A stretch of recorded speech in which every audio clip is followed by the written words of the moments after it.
اعوذ باللہ من الشیطان الرجیم بسم اللہ الرحمن الرحیم رب اشرح لی صدری ویسر لی امری واحلل عقدۃ من لسانی یفقہوا قولی رب زدنی علما اللہم فقہنا فی الدین اللہم انفعنا بما علمتنا وعلمنا ما ینفعنا وزدنا علما۔ جی، آج کا جو ہمارا ٹاپک ہے وہ ہے ایمان کی اقسام۔ ویسے تو ہم نے بیسک اقسام پڑھی تھی، یہ جو عقیدہ کی، کہ صحیحہ اور فاسدہ۔ آج یہ ایمان کی اقسام ہے، اور ایمان جب ایک انسان حاصل کر لیتا ہے تو اس کے زندگی پر کیا اثرات ہیں، یہ ہمارے دو چھوٹے چھوٹے ٹاپکس آج انشاءاللہ ہم کور کریں گے، ایمان کی اقسام اور ایمان کے زندگی پر اثرات۔ دیکھیں، میں پچھلا تھوڑا سا ریکیپ کر دیتی ہوں۔ جیسے آج فاطمہ نے بتایا کہ وہ فرسٹ ٹائم اٹینڈ کر رہی ہیں، تو ان کو تھوڑا سا پتہ چل جائے، کیونکہ پچھلے جو دو ٹاپک تھے وہ تھوڑے سے نا سمجھنے والے تھے، ایک عقیدہ اور ایک ایمان۔ تو عقیدہ کیا ہے؟ اللہ عقد گرہ کو کہتے ہیں، اللہ کے احکامات کے ساتھ دل کا باندھنا، دل کی گرہ، ٹھیک ہے؟ وہ جو سارے سیٹ آف بلیوز ہیں، ڈاکٹرین ہے، وہ آپ کے دل میں کتنی مضبوطی سے بندھے ہیں، یہ ہمارا عقیدہ ہے۔ اور ایمان کیا تھا؟ اقرار باللسان، زبان سے اقرار، تصدیق بالقلب، یہ عقیدہ میں بھی ہے، دل کی تصدیق۔ لیکن اس میں تیسری چیز بھی ایڈڈ ہوتی ہے، وہ کیا ہوتا ہے؟ عمل بالجوارح، یعنی جب آپ زبان سے اقرار کرتے ہیں لا الہ الا اللہ محمد رسول اللہ کہنے والا سارے مومن نہیں ہوتے، یہ آج ہم پڑھیں گے، یہی فرق آج ہم سمجھیں گے۔ اور جو دل کی تصدیق ہے، ٹھیک ہے، اس کے بعد ایک اور چیز جب ایڈ ہوتی ہے تو پھر وہ آپ کا ایمان بنتا ہے، اور وہ ہے عمل بالجوارح، آپ کے اعضاء کا عمل کرنا، جو آپ کہہ رہے ہیں، جو آپ کے دل میں ہے، عمل اس کی گواہی دے۔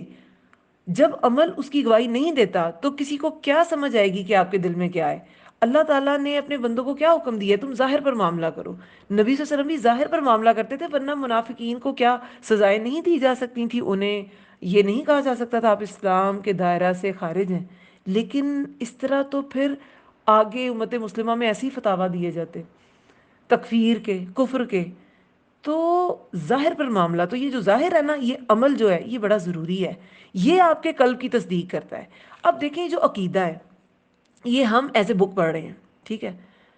تو قرآن تو آلریڈی ہے، اس میں بھی یہی سارے باتیں بتائی جاتی ہیں کہ اللہ کی اطاعت کرو، اطیعوا اللہ و اطیعوا الرسول، اور اسی طرح کی باتیں ہیں۔ اور فرشتوں پر بھی آیات بہت سی ہیں، اور آسمانی کتابوں پر، یہ جو ہم نے کل پڑھا تھا امن رسولو، سوری فرسٹ لیکچر میں، تو وہ بھی سارا بیان کر دیتا ہے ایمان کو۔ تو پھر یہ عقیدہ ایز اے بک کیوں ہم پڑھیں؟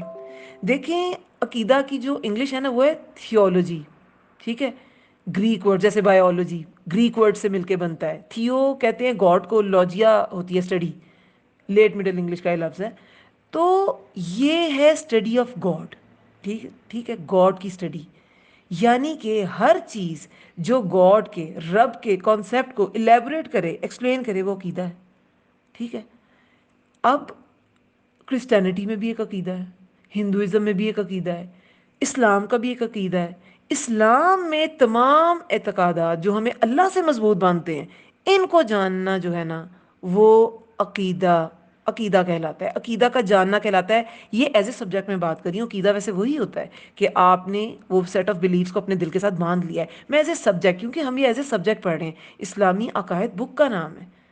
تو یہ جو علوم الحدیث ہے، آج ہمارے ساتھ وہ نہیں ہے راہیلہ، ان کا یہ حدیث کورس کا ہی ان کی کوئی سرٹیفکیشن اس کا تھا، تقریب تھی کوئی آن لائن ہی۔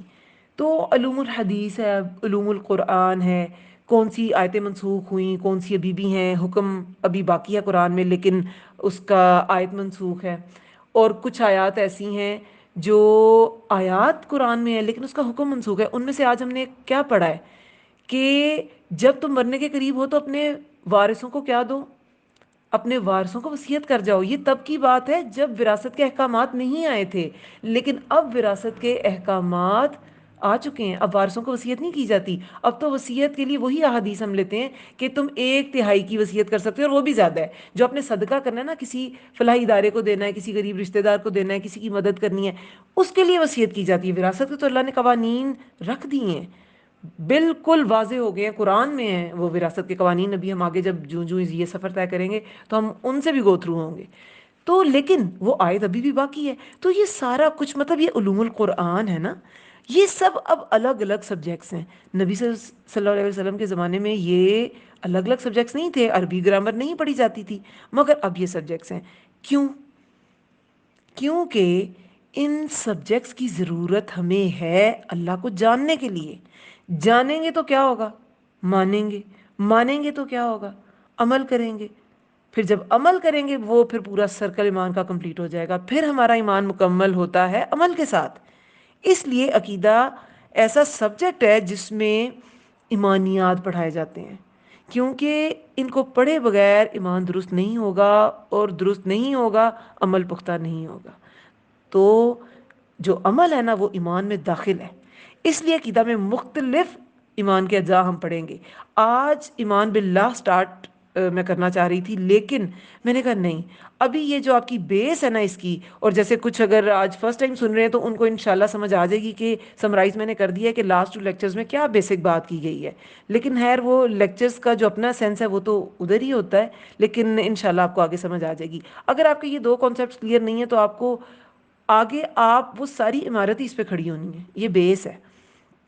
تو یہ ساری چیزیں جو ہم پڑھیں گے نا، یہ ساری اجزاء، یہ سب قرآن و سنت میں موجود ہے. مگر جب ہم ایز اے سبجیکٹ پڑھتے ہیں نا تو پھر وہ چیزیں کلاسیفائی ہو جاتی ہیں، ڈفرینٹ کلاسز میں ڈسٹریبیوٹ ہو جاتی ہیں. انہیں ہم، جیسے کہ میں نے ایک بک سے کچھ مٹیریل لیا تھا لاسٹ لیکچر کے لیے، تو اس میں وہ سب کچھ آگے پیچھے تھا. لیکن میں نے جب اپنا لیکچر اس کو ترتیب دیا تو وہ میں نے ایک اس کی ایک لسٹ بنا لی کہ پہلے جو ایمان ہے اس کا جز جو ہے وہ اللہ پر ایمان، پھر رسالت پر ایمان، پھر اللہ کی یہ جو ساری ہیں ان کے رسولوں پر، فرشتوں پر، یہ ساری ایمانیات، اور اس کے بعد جو ساری، یعنی کہ وہ ہم آہستہ آہستہ گئے کہ یہ پختہ کن چیزوں سے ہوگا، یہ کم کن چیزوں سے ہوگا. تو وہ ایک نا بالکل لسٹ بننے سے نا میرے لیے لیکچر ڈیلیور کرنا بہت آسان ہو گیا، اور مجھے امید ہے سننے والے کو بھی آسان لگا ہوگا انشاءاللہ. تو جب سبجیکٹ آپ کوئی بناتے ہیں نا، قرآن سے کوئی سبجیکٹ ہم ڈیرائیو کرتے ہیں تو وہ ہم کلاسیفائی کر دیتے ہیں چیزوں کو، جس کی وجہ سے اسے ایز اے سبجیکٹ پڑھنا ضروری ہے. ٹھیک ہے، یہ سب جو ہم پڑھیں گے وہ انہی چیزوں پہ مشتمل ہے. یہ سب قرآن و حدیث کی روشنی میں ہی پڑھیں گے، مگر الگ الگ چیپٹرز ہو گئے ہوں گے. جو اللہ پر ایمان کی اور اللہ پر وہ جو توحید کے جو چیپٹرز ہیں وہ ہم الگ طرح کلاسیفائی کر کے پڑھیں گے. اس کے بعد جو رسالت پر ہے وہ الگ طرح، اور اللہ پر ایمان پہ بھی ڈفرینٹ طرح کے لیولز ہیں. وہ انشاءاللہ کل جو ہوگا ٹاپک وہ یہی ہوگا، اللہ تعالیٰ پر ایمان اور توحید کا. تو وہ الوہیت اور ربوبیت وہ کس کس لیول کی ہوتی ہے، توحید کہاں کہاں ہمیں کس کس اسپیکٹ میں چاہیے ہوتی ہے، اور کون سے اسپیکٹس ہمارے کانسیپٹس ہمارے کلیئر ہونا ضروری ہیں، وہ انشاءاللہ ہمیں کل پتہ چلے گا. تو پھر دیکھیں، اللہ پر ایمان، اللہ کو ماننا کیا ہے. اللہ پر ایمان صرف اللہ کو ماننا نہیں ہوتا، کیونکہ وہ تو یہود و نصارہ بھی مانتے تھے نا، وہ بھی اللہ پر یقین رکھتے تھے کہ ہاں اللہ ہے. عقیدہ میں ہم انشاءاللہ پڑھیں گے کن شرائط کے ساتھ اللہ کو ماننا ہے. مانتے تو کل میں نے آپ کو اگزامپل دی تھی کہ کفار بھی اللہ کا نام لیتے تھے، لیکن صلح حدیبیہ میں انہوں نے نام کٹوائے رسول اللہ، اللہ کے رسول ہم آپ کو نہیں مانتے، تو انہوں نے کاٹ دیا. نبی صلی اللہ علیہ وسلم نے، انہوں نے نام کٹوایا بسم اللہ، ٹھیک ہے اللہ تو ہے، یہ رحمان رحیم کو ہے، تو نبی صلی اللہ علیہ وسلم نے وہ اس کو چینج کر کے اللہم بسم کا لکھ دیا. تو ان کو پوری شرائط کے ساتھ، ان سب شرائط کو ماننا، اللہ کو پوری شرائط کے ساتھ ماننا تو عید ہوگا. ٹھیک ہے. اچھا، اب جو کوئی شخص کلمہ کا اقرار کر لیتا ہے، توحید ڈیٹیل سے ہم کل پڑھیں گے، میں آپ کو تھوڑا سا بتا دیتی ہوں کہ لا الہ الا اللہ، یہ جو اقرار ہے یہی توحید ہے کہ ایک الہ کو ماننا. ہر ہستی، ہر حکم، ہر ترجیح کو ہم پہلے لا کرتے ہیں، نو کہتے ہیں. لا کا مطلب ہوتا ہے نا نہیں، نہیں کہہ کے ہم اسلام میں داخل ہوتے ہیں. پھر ہم کہتے ہیں الا اللہ، سوائے اللہ کے. ہر چیز پہلے آپ نے نو کی، اس کے بعد ہم نے کہا کہ اللہ کے سوا کوئی عبادت کے لائق نہیں. اب عبادت کے لائق نہیں، عبادات میں ہمارے ذہن میں آتا ہے نماز، روزہ، زکوٰۃ، حج. تو عبادت اب سے نکلا ہے. اب کیا ہوتا ہے؟ غلام. ویسے ہم بندہ کرتے ہیں لیکن ایکچولی اس کا میننگ غلام کا ہے. تو اللہ کی غلامی جو ہے نا وہ اللہ کی عبادت ہے. غلام کیا ہوتا ہے؟ وہ سارا دن مالک کی غلامی میں ہوتا ہے. وہ صرف کچھ آورز کے لیے نہیں ہوتا, کچھ خاص چیزوں کے لیے نہیں ہوتا.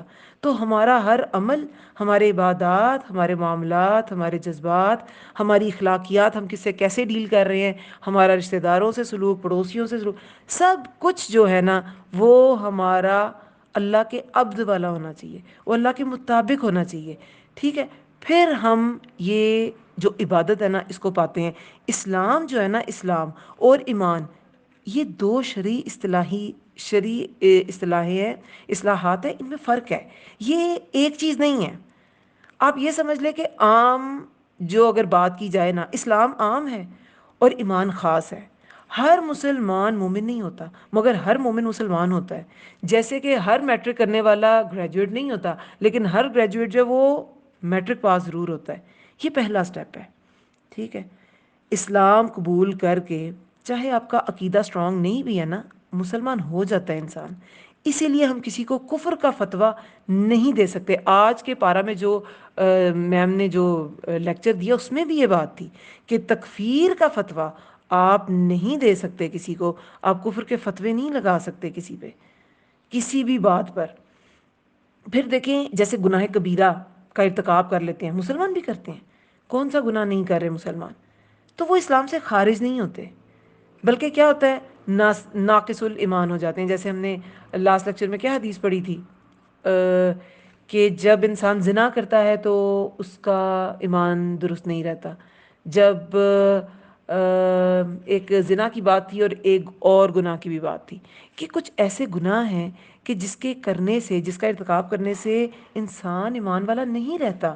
یہ ایمان کو خراب کرنے والی چیز ہے, گناہوں کا ارتکاب. اور کچھ باطنی گناہ بھی ہم نے کہے تھے, پڑھے تھے کہ باطنی گناہ بھی کچھ ایسے ہیں وہ بھی ایمان کو خراب کرتے ہیں. حسد, بخل نظر نہیں آتے مگر ایمان کو گھٹا دیتے ہیں.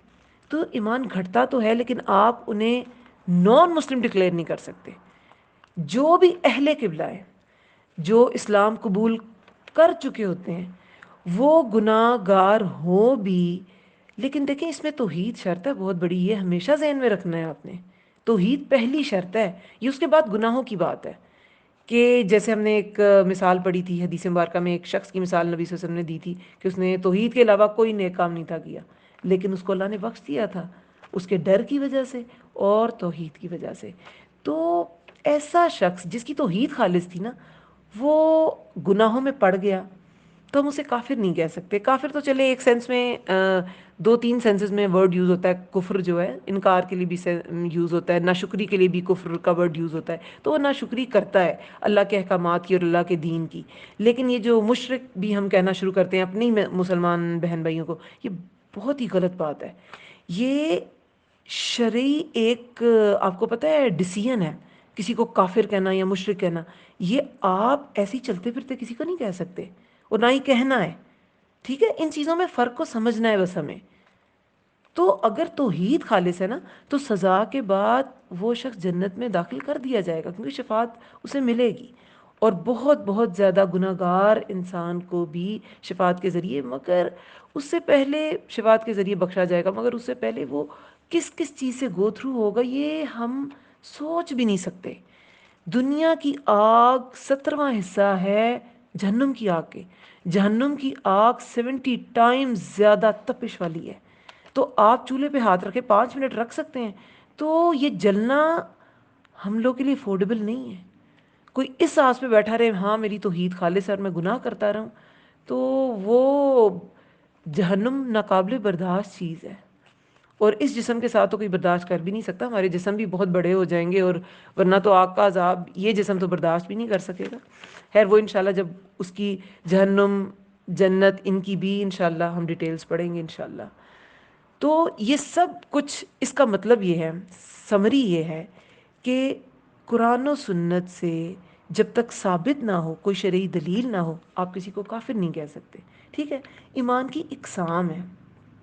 اب آپ یہ جب سن لیں گے نا اقسام, تو پھر آپ کو سمجھ آ جائے گی کہ ہر شخص کا ایمان ایک طرح کا نہیں ہے, ہر شخص کا بھی اور ہر مخلوق کا بھی. مخلوق کا کیوں کہتی ہوں میں آپ کو بتاتی ہوں. دیکھیں علامہ جرجانی نے ایمان کے اعتبار سے چند اقسام بیان کی ہیں. ایکچولی یہ بہت اچھا ایک کلاسیفیکیشن تھا ایمان کی، تو میں نے اس کو کوٹ کر لیا. تو ورنہ عقیدہ کا ایک موٹا سا وہ جو ہے کہ عقیدہ فاسدہ اور عقیدہ صحیحہ، وہ ایک بڑا آپ کی واضح قسم کی کلاسیفیکیشن ہے کہ ہاں جو قرآن و سنت کے مطابق ہے وہ صحیحہ ہے، اور جو نہیں ہے، جو اسے ٹکراتا ہے، تو وہ فاسدہ ہے. لیکن اس سے آپ کو پتہ چل جائے گا یہ جو اسلام سے اوپر وہ جو لیولز ہوتے ہیں ایمان کے، وہ کیسے ہوتے ہیں. دیکھیں ایمان کو نا، انہوں نے علامہ جرجانی نے انہوں نے کیٹیگرائز کیا ہے کہ کس کس لیول کا ایمان ہو سکتا ہے. سب سے پہلے انہوں نے کہا ایمان مطبوع، یہ طبع سے نکلا ہے، توئے با آئین، طبیعت بی سی سے ہے نا. وہ ایمان جو طبیعت میں ڈال دیا گیا ہے، یہ فرشتوں کا ایمان ہے، ایمان مطبوع، جو ان کی طبیعت میں اللہ تعالیٰ نے ڈال دیا ہے. وہ اللہ کے کسی حکم پر کوئی شک شبہ نہیں رکھتے. ان کی تخلیق ہی ایسی کی گئی ہے کہ وہ انکار اللہ کے حکم کا کرتے ہی نہیں ہیں. فرشتے عقل ہونے کے باوجود، وہ کوئی غیر عقل مخلوق نہیں ہے، عقل ہوتی ہے ان میں، عقل ہونے کے باوجود وہ کرتے وہی ہیں جو اللہ کا حکم ہوتا ہے، اس کے علاوہ وہ کچھ نہیں کر سکتے. تو ان کی طبیعت میں ہے ایمان.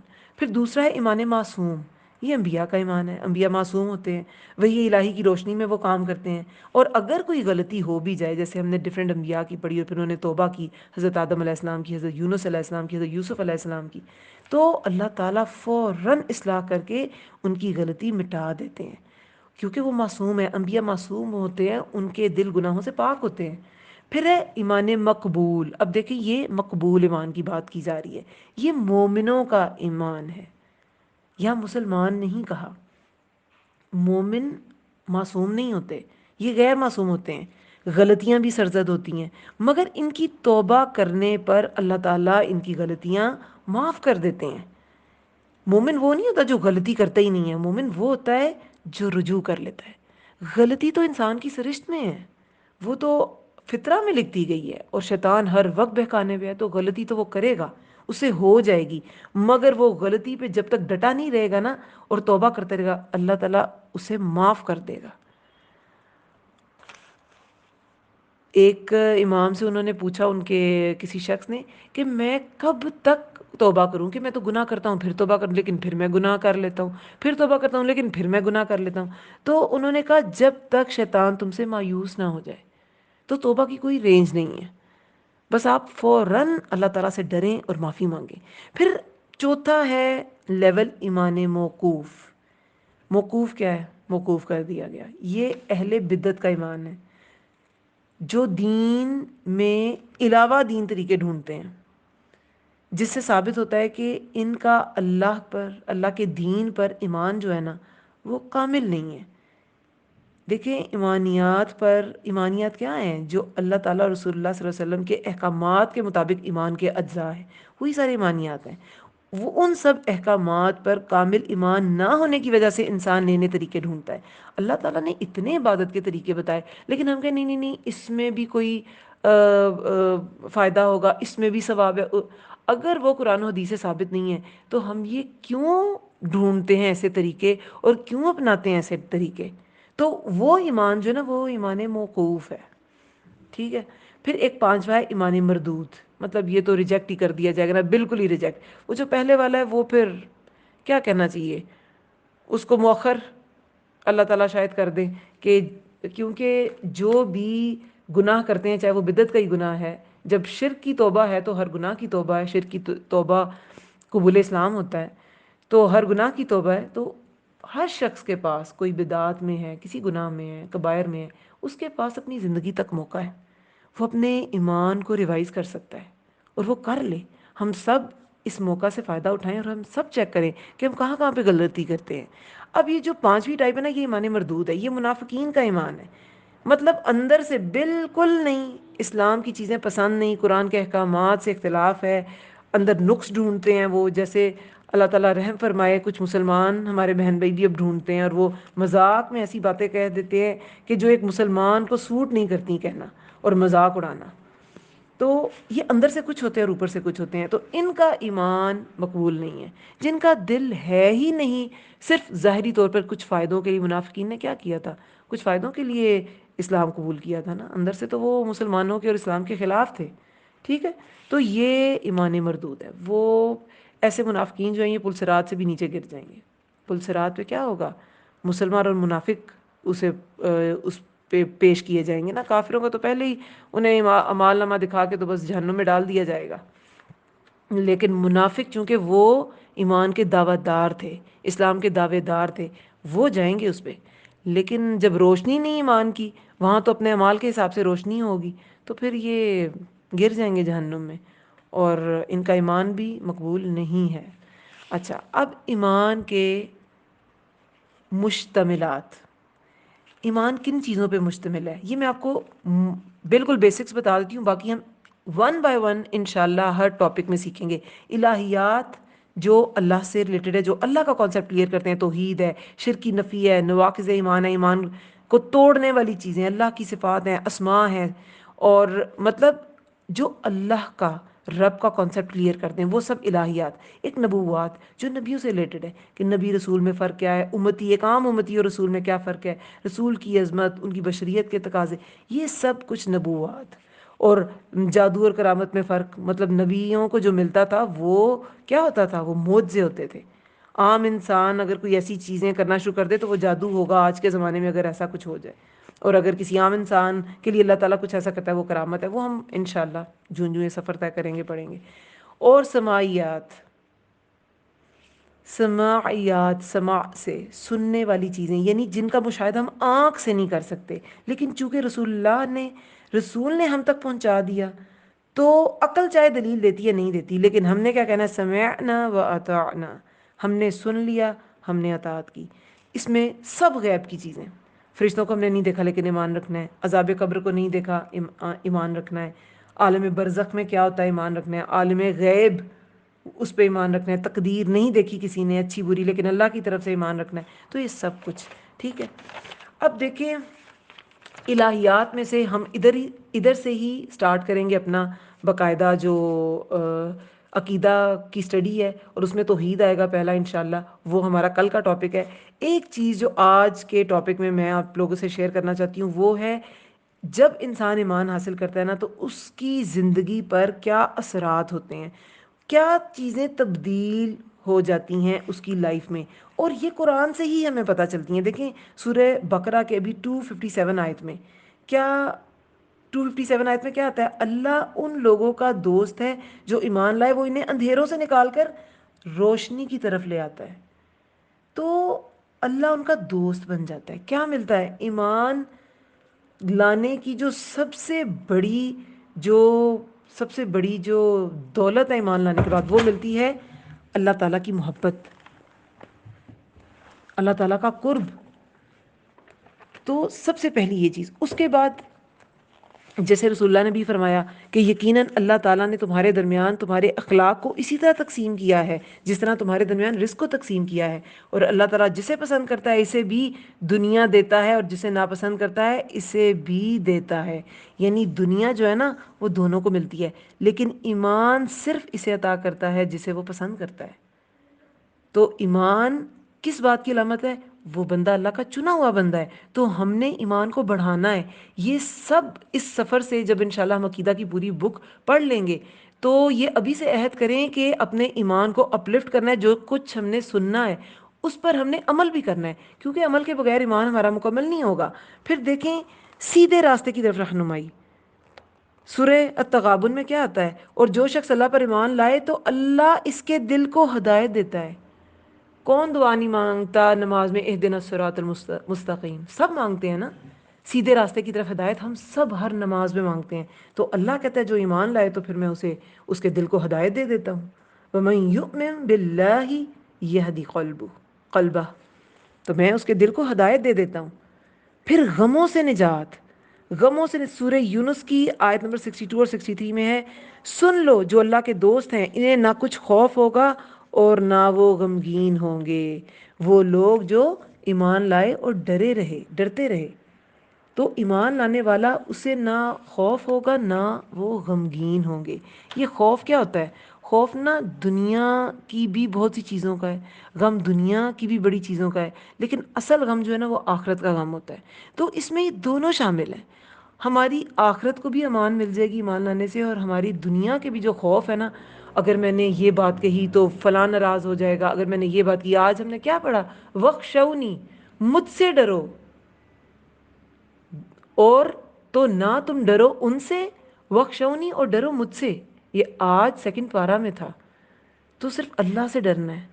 جو اللہ سے ڈریں گے اور جو اللہ پر ایمان لائیں گے تو اللہ تعالیٰ ان سے خوف اور غم کو دور کر دے گا، اور پاکیزہ زندگی ملے گی. سورۃ النحل آیت نمبر 97. جو بھی نیک عمل کرے، خواہ مرد ہو یا عورت، بشرطے کہ وہ مومن ہو.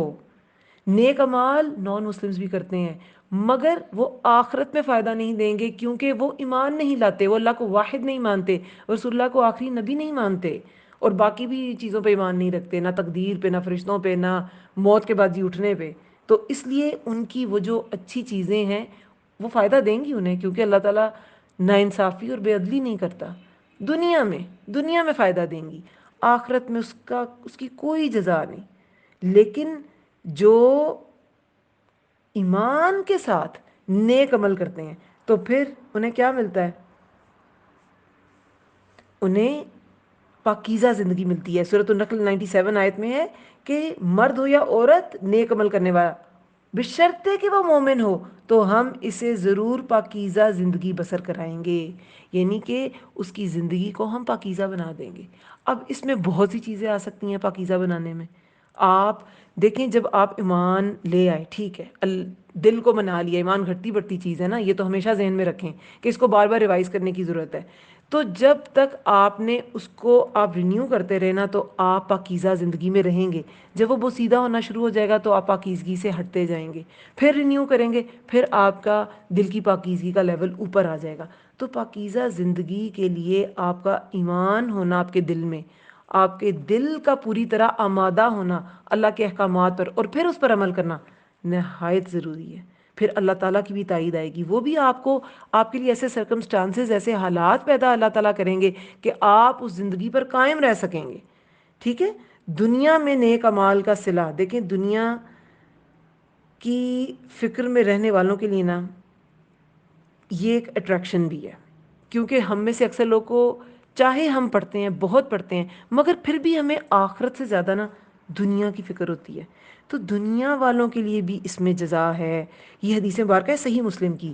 بے شک 7090 اس کا نمبر ہے. بے شک جب کافر کوئی نیک عمل کرتا ہے تو اس کی وجہ سے دنیا سے ہی اسے لقمہ کھلا دیا جاتا ہے، اور مومن کے لیے اللہ تعالیٰ اس کی نیکیوں کو آخرت کے لیے ذخیرہ کرتا رہتا ہے، اور دنیا میں اپنی اطاعت پر اسے رزق عطا کرتا ہے. یعنی کافر کو جو بھی وہ کرتا ہے اسے دنیا میں ہی وہ مل جاتا ہے اس کا صلہ، لیکن مومن کے لیے آخرت بھی رکھی جاتی ہے، اور اللہ کی اطاعت پر اسے دنیا میں بھی رزق دیا جاتا ہے. اور رزق سے مراد صرف کھانا نہیں ہے، رزق سے مراد ہر نعمت ہے. آپ کو علم ضروری نہیں کہ اب جیسے اللہ تعالیٰ کسی انسان پہ راضی ہے تو اسے مال بہت ملا ہوگا. سب سے بڑا رزق تو دل کا سکون ہے، یا لوگوں کی طرف سے محبت ہے جو ہمیں ملتی ہے. نبی صلی اللہ علیہ وسلم نے کیا فرمایا تھا حضرت حدیجہ رضی اللہ عنہا کے لیے؟ حضرت عائشہ سے کہا تھا کہ حدیجہ کی محبت مجھے رزق کی طرح ڈالی گئی ہے میرے اندر. تو رزق صرف کھانا پینا نہیں ہوتا، ہر آسائش، آپ کے بچے، آپ کی مال، آپ کا گھر، آپ کی بہت سی سہولتیں، یہ سب رزق ہیں، یہ سب اللہ کی نعمتیں ہیں. درجوں کی بلندی سے حاصل ہوتی ہے. سورہ مجادلہ کی آیت نمبر 11 ہے، اللہ تم میں سے ان لوگوں کے درجے بلند کرتا ہے جو ایمان لائے اور جنہیں علم دیا گیا. اب دیکھیں، ایمان کے ساتھ ساتھ آپ کو اسے ریوائز کرنے کی بھی ضرورت ہے. اگر آپ علم حاصل مسلسل نہیں کریں گے تو وہی ہوگا کہ آہستہ آہستہ ایمان پرانا ہو جائے گا. اس کو ریوائز کرنے کی ضرورت ہوگی. آپ علم والے لوگوں سے جڑیں، آپ علم والی مجلسوں سے جڑیں جہاں پر اللہ والے لوگ ہوتے ہیں، وہ اللہ کی باتیں کرتے ہیں. جنت میں داخلہ، یہ صحیح مسلم کی حدیث ہے. جو مر گیا اور وہ علم رکھتا تھا کہ اللہ کے سوا کوئی معبود نہیں تو وہ جنت میں داخل ہوگا. تو جو لا الہ، دیکھیں حدیث مبارکہ میں آتا ہے نا جنت کی کنجی ہے، مگر جنت کی کنجی تو ہے، کنجی آپ کے ہاتھ میں ہو تو آپ دروازہ کھول لیتے ہیں. جو ہاتھ میں پکڑنے والا سرا ہے، اگر وہ آپ اس کی جہاں پہ آگے والا وہ اس کی لیگ لگ جانی ہوتی ہے، وہاں اس جگہ پہ آپ پیچھے کا موٹا سرا لگا دیں تو چابی کا فائدہ نہیں ہوگا، ہے نا. تو یہ جنت کی کنجی ضرور ہے لا الہ الا اللہ. مگر یہ جو اعمال صالح ہیں اور جو علم ہے، یہ آپ کو سپورٹ کرتا ہے اس کنجی کو یوز کرنے میں. آپ کو علم ہونا چاہیے یہ جو پتلی سائڈ ہے یہ جائے گی اس کے اندر اور پھر لاک کھلے گا. تو علم جو ہے نا علم وہ بھی ضروری ہے. یہ ایمان کو آپ کے ریوائز کرے گا. جو مر گیا اور وہ علم رکھتا تھا کہ اللہ کے سوا کوئی معبود نہیں تو وہ جنت میں داخل ہوگا. اچھا اس کے علاوہ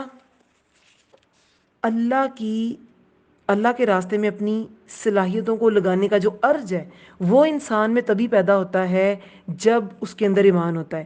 اس کے بعد لوگوں کی خیر خواہی انسان کے دل میں پیدا ہو جاتی ہے.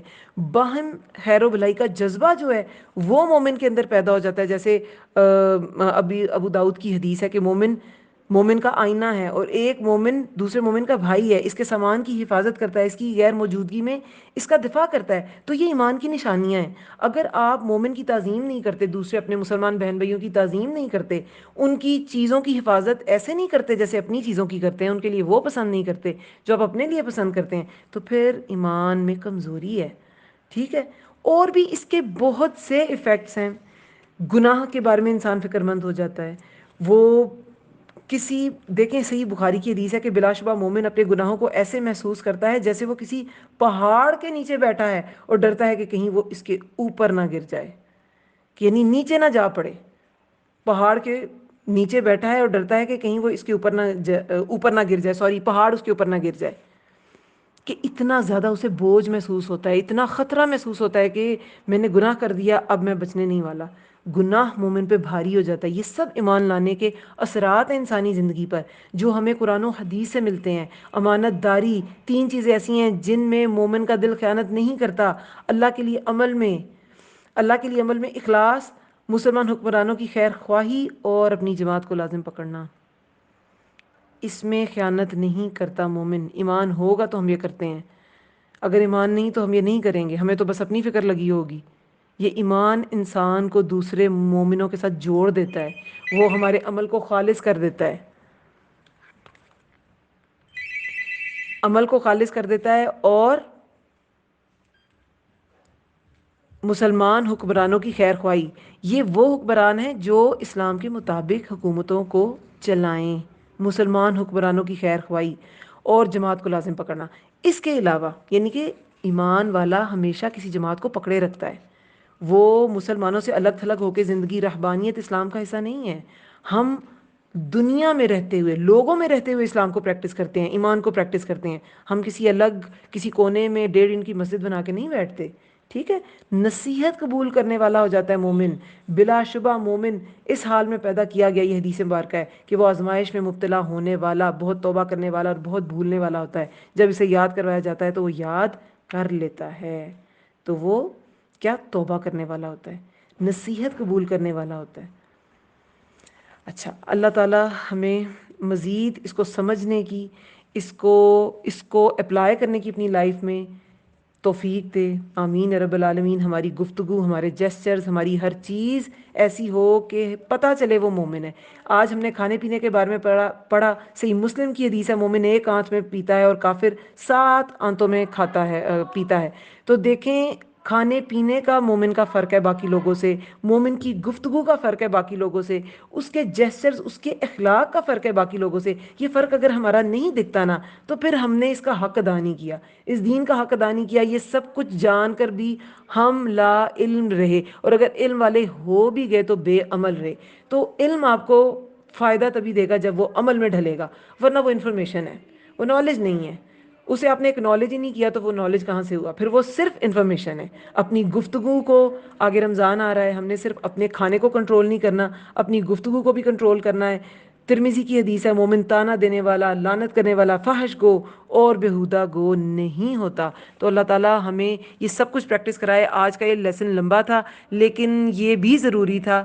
اور اس کے بعد انشاءاللہ, اور دیکھیں یہ ایک کلاس کا ٹائم جب آف ہو جاتا ہے تو جو چاہے وہ کلاس آف کر سکتا ہے, لیکن اس کتاب کا ایک حق ہے وہ ادا کرنے کے لیے اس کا مجھے لیکچر تھوڑا سا پرولونگ کرنا پڑتا ہے، اور اگر کسی کو مشقت ہوتی ہے اس میں تو وہ لیو کر جائے، کوئی ایسی بات نہیں ہے۔ اللہ تعالیٰ آپ سب کو بہترین سننے، بہترین سمجھنے کی توفیق دے، بہترین عمل کرنے کی توفیق دے، آمین رب العالمین۔ اس سے ریلیٹڈ کوئی کویشچن ہوگا ہم کل ضرور لیں گے، کیونکہ آج یہ آلریڈی ٹائم اپ ہو گیا ہے، تو انشاءاللہ آپ لکھ لیں، ہم کل کویشچنز بھی لیں گے، اس کے آنسرز بھی ضرور اللہ کی توفیق سے دیے جائیں گے، اور اللہ تعالیٰ آپ سب کا حامی و ناصر ہو۔ انشاءاللہ کل پھر ملاقات ہوگی۔ سبحانک اللہم و بحمدک، نشہد ان لا الہ الا انت، نستغفرک ونتوب الیک۔ السلام علیکم ورحمۃ اللہ وبرکاتہ۔